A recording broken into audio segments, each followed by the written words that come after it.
talkSPORT Extra Time Monday morning with Bob Ballard. We're going to talk ball of the basketball variety with Max Whittle of The Guardian. Morning, Max.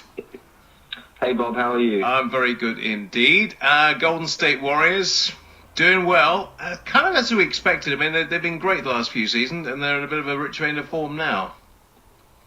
Yeah, so we talked about the Warriors on the first segment I did a couple of weeks ago now, about a month, 5 weeks, and I wanted to keep away from the Warriors as much as possible because you are going to end up talking about them a lot come April, May.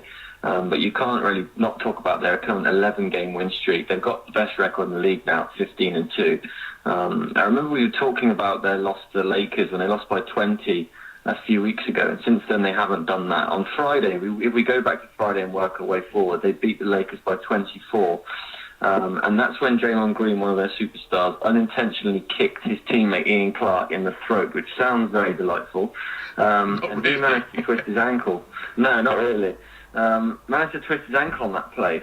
Ian Clark came out better than Draymond Green did somehow. So on Saturday they played Minnesota, and that meant they played their first game without Draymond Green. And it was really a case of being able to be a superstar team without one of their all-stars. So they're one of the few teams that they can lose a big player and still perform. And it gave Steve Kerr a chance to play some of his backup players. Kevon Looney had to guard Karl Anthony Towns. JaVale McGee got minutes as well. Almost quietly, the Warriors have made this streak because I think their opening night loss to the Spurs, everyone started to jump back off the bandwagon. They expected everything to be so easy for Golden State, so that first loss on the first day really slowed things down. They've also had to go through the Klay Thompson trade rumours, one of their better shooters and one of their best players. Because Kevin Durant is now on that team, these stupid rumours that Klay Thompson's going to be traded because he doesn't fit into the system, just not going to happen. It's not true. And it was evidence on the last game I wanted to speak to you about, Wednesday last week. They put 149 points on the Lakers. And it was a perfect example of those three, Curry, Klay, and Durant, really being in sync. They scored 85 points in 83 minutes together. And the Golden State Warriors set a franchise record for 47 assists on their 53 field goals. So they've been doing it a lot. And by the way, if you are wondering, the last team to do that was the Suns in 2009-2010. They scored 152 in a game. Curry is such a great role model, isn't he? I mean, he's everything you would want in a sportsman. He's unbelievable.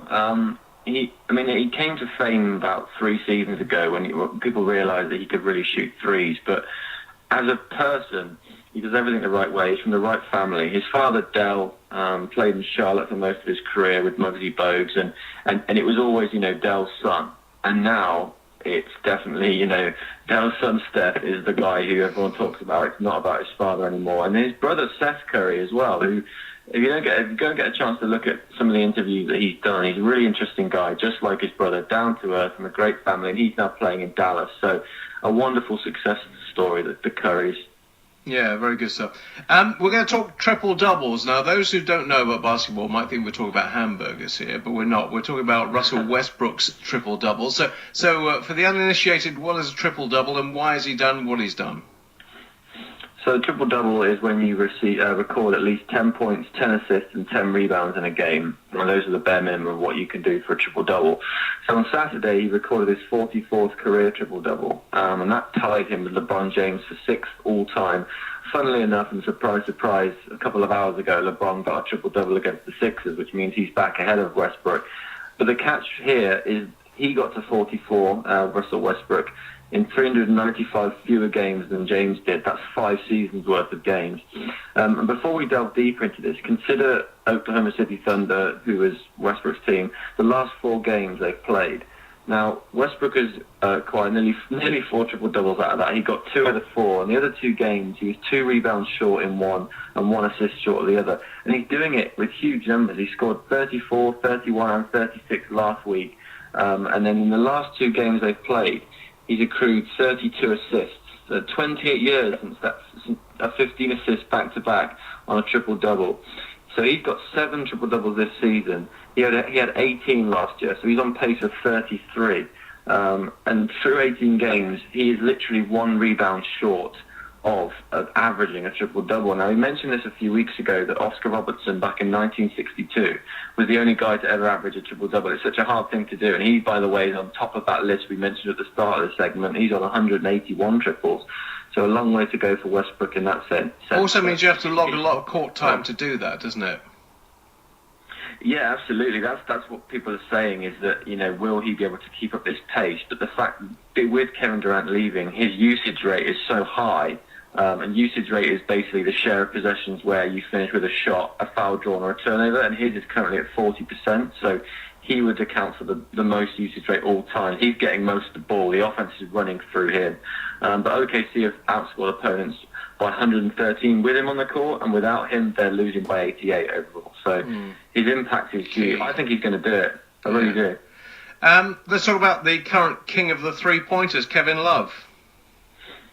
Yeah, so sometimes staying up to watch these games at midnight onwards in the NBA, it's worth it. And one of those was last week on Wednesday. Kevin Love scored 34 in the first quarter. Now, that's the second most all-time in terms of a quarter scoring. Last year, Klay Thompson scored 37 in a quarter. But to score 34, that's like a very, very good night's work over a whole game. He actually only got 40 overall, and he scored 6 the rest of the way. But he hit 6 straight threes in the first quarter. He had 11 two-pointers, and he actually outscored the opponents, Portland, 34-31 in the first quarter. And it really interestingly, Kevin Love's previous high with Cleveland was 34, so he tied that in 12 minutes. And it's good to see him confident, his strength back up again. It's not all been good in Cleveland for Love. He's had his moments. He was an all-star in Minnesota, not so much in Cleveland. But it's good that one of the Cleveland records is not held by LeBron James now. Let's talk about the New York Knicks, called a big sports city where everybody's a fight for that little bit of attention. And the Knicks getting their share? Yeah, the state of the New York Knicks at the moment is actually semi-positive, which has been hard to say the last couple of seasons. They've won they won 3 of the last 4. Now they're in a playoff spot finally. They're 8-8 on the season, 7th in the Eastern Conference. It's a very jumbled Eastern Conference. But there's a really interesting dynamic going on between Carmelo Anthony, who has been a superstar in the league for 12, 13 seasons, and Kristaps Porzingis, who's 21 years of age in his second year now. And those 3 wins I mentioned, they were against Portland, Atlanta, and Charlotte, who all had a record of 23-10 combined going into the week. Very, very good teams and a good test for New York. They came out of it really well. There were noticeable chances to get to the end of the Portland game when Melo had the ball down the stretch. The fans are actually booing because they want to see Porzingis in the limelight. He's the new star in New York, and he is kind of taking over from the mantle from Melo, or will do very soon. But Porzingis' numbers are trending up with Derrick Rose and Carmelo on the floor. And I think that you're going to start seeing eventually Carmelo pass the torch to Kristaps, because he is certainly the future. He was drafted last season, number 4, young star from Latvia. And if the Knicks don't make the playoffs this year with teams like the Magic, the Wizards, the Pacers, and the Heat below them, that would be a travesty. But all good so far. Are they looking at a lot of Eastern European players at the moment in the NBA and not going for totally homegrown? Yeah, absolutely. I think I'm going to be wrong on the exact number, but it was around 180 international players entering this season, which was a record. You had the first player from Austria drafted this summer.